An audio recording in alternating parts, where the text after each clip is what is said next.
Hello, hello, hello. Happy New Year.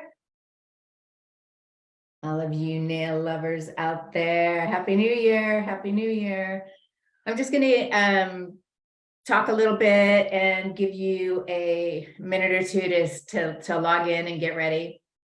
And for me to get my nerves out, because, I get nervous talking to you. My name, as you probably know, is Deborah Lippmann. What you may not know is I'm a recovering nail biter for many, many, many, many, many years. When I grew up in Arizona, and I knew from the time that I was 4 years old that I wanted to be a singer. This was not my first passion in my life. So there's many places you can go in the world. I saw The Music Man, the musical, and that just hit my heart. And I thought, this is what I want to do. So any of you who, actually, that would have been a good question for the next time, but I'll just tell you for this time that all of the names of my products are song titles. And that comes out of my love for music. So I went to college, I went to high school, and I was the head of the chorus group, and I did everything that was musical that could be possible. I went to college and got a degree in musical theater, opera performance. And I graduated from college, which, much to my mother's, God bless her, she got me through it. And then I started singing at gigs and singing in clubs and things, and realizing that I couldn't quite pay my rent. So I started waiting tables like so many other artists do, and found that, as my husband will tell you today, after 25 years of marriage, kitchen just isn't my jam. It's just not my place. So I was actually working in a Italian place one night, and I had a big old plate of pasta and went over to this gorgeous woman with blonde hair and a white silk suit on, and I proceeded to accidentally pour the entire plate of pasta over her beautiful blonde hair and dripping down her face and into her suit. So needless to say, that night when I went home after I lost my job, I thought, okay, now we're gonna have to really get serious, and what else do I love? What else can I do? And I really started kind of just really reaching into my heart. And I thought, I love the beauty business. My job when I was in college, I worked in a department store, and I worked in the jewelry department. And I used to just have this, my heart would go pitter pat when the girls from the cosmetics would walk by with their clear bags with all of their cosmetics and treatments in it. And I just thought, I wish I could be one of them one day. So be careful what you wish for, because you never know what's going to happen. So I got my first really big performing job in Phoenix, where I was getting paid money, and we were wearing big costumes with rhinestones and feathers and all of this stuff. And we got to our dress rehearsal, and I picked up my microphone, and the director took a look at my bitten down to the bloody nubs fingernails, and came up to me and very privately said, "You and I have an appointment at 9 o'clock tomorrow morning." And I just want to say, he kind of changed my life, because he took me into a nail salon. And back in the day, this is back in the 80s, he had a set of long acrylic nails put on me. And by the time I was just sitting there in shock with my hands shaking, seeing my nails get longer and longer. And by the time I finished, I was using my hands like this. I was using my hands like this. I was feeling my shoulders were back. I felt like a woman. I felt glamorous. I felt like I was something special.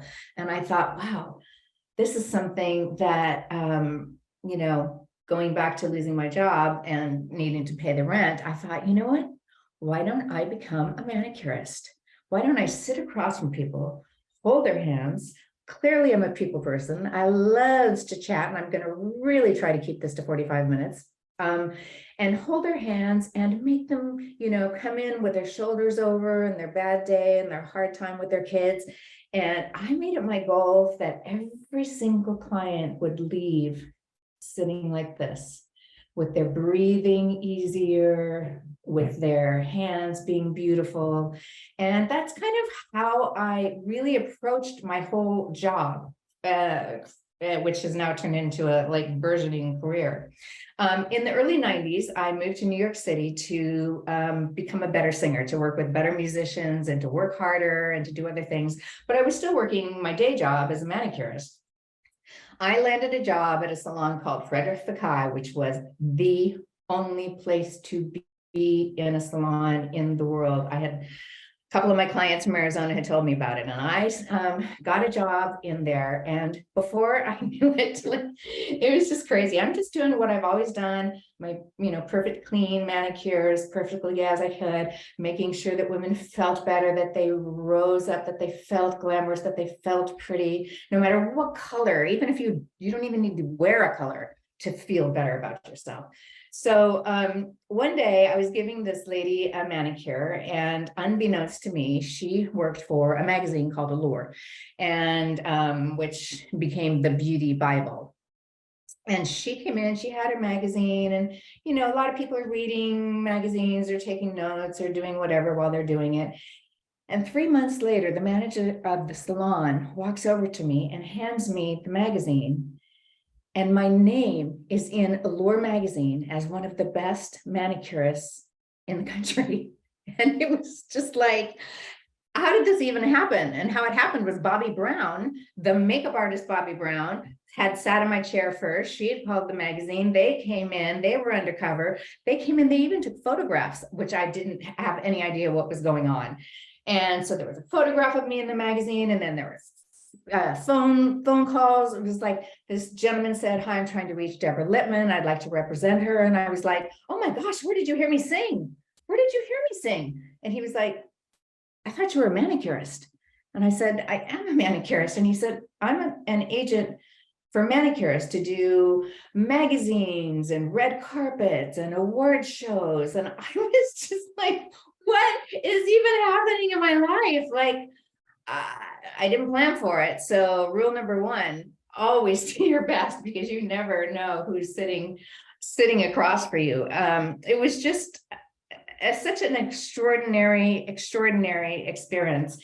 And before I knew it, I fought it as long as I could, but I left the salon and I went into the incredible world of freelancing. And now every day that I go to work with a different hair person, a different makeup person, a different stylist, a different magazine. And we all work together as a team to create whatever is going to be the most beautiful picture. Or I just got back to New York this morning, I think, from the Golden Globes, where I was working with the incredible Claire Danes. And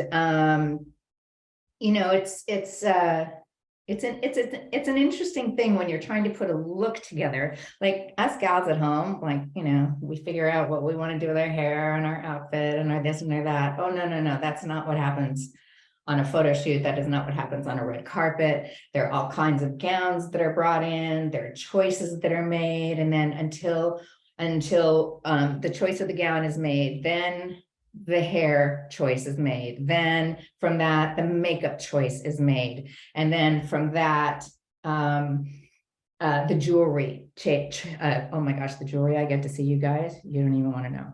I don't get to take it home. The jewelry, all these incredible pieces go into sending a celebrity out into the wilderness to either walk the red carpet or come home holding her big old man. So that's just sort of a little about what I do. I've been doing it for 30 years now, and I love it every time I go to work. And I just wanted to share a little bit about that,